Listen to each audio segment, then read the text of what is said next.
ಹಲ್ಲು ಕೀಳಿಸಲು ಹೋದ ಮಹಿಳೆ ಸಾವು. ಜಾರ್ಖಂಡ್ನಲ್ಲಿ ದಂತವೈದ್ಯರ ಎಡವಟ್ಟಿಗೆ 35 ವರ್ಷದ ಬಿಜಂತಿ ದೇವಿ ಬಲಿ. ಬಿಹಾರದ ಔರಂಗಾಬಾದ್ ಮೂಲದ ಬಿಜಂತಿ ದೇವಿಯವರು ಹಲ್ಲು ನೋವಿನ ಚಿಕಿತ್ಸೆಗಾಗಿ ಪಲಮು ಜಿಲ್ಲೆಯ ಹರಿಹರಗಂಜ್ನಲ್ಲಿರುವ ಜನತಾ ದಂತ ಚಿಕಿತ್ಸಾಲಯಕ್ಕೆ ಭೇಟಿ ನೀಡಿದ್ದಾಗ ಈ ದುರಂತ ಸಂಭವಿಸಿದೆ. ವೈದ್ಯರು ಹಲ್ಲು ಕೀಳುವ ಮುನ್ನ ಅರಿವಳಿಕೆ ಚುಚ್ಚುಮದ್ದು ನೀಡಿದ್ದರು.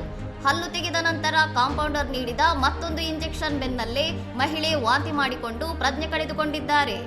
ಮಹಿಳೆಯ ಸ್ಥಿತಿ ಹದಗೆಡುತ್ತಿದ್ದಂತೆ ಅಶ್ರಫ್ ಅಲಿ ಎಂಬ ವೈದ್ಯರು ಆಂಬ್ಯುಲೆನ್ಸ್ ತರುವುದಾಗಿ ಹೇಳಿ ಕ್ಲಿನಿಕ್ನಿಂದ ಹೊರಹೋಗಿ ಪರಾರಿಯಾಗಿದ್ದಾರೆ ಎಂದು ಪತಿ ಮುಖೇಶ್ ಚಂದ್ರ ಭಾರತಿ ಪೊಲೀಸರಿಗೆ ನೀಡಿದ ದೂರಿನಲ್ಲಿ ಆರೋಪಿಸಿದ್ದಾರೆ.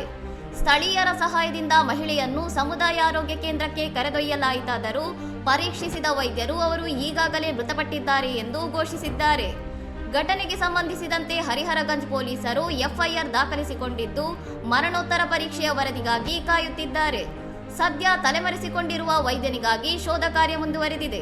ಇನ್ನಷ್ಟು ಸುದ್ದಿಗಳಿಗಾಗಿ ನೋಡ್ತಾ ಇರಿ ಸೌರಂ ಟಿವಿ.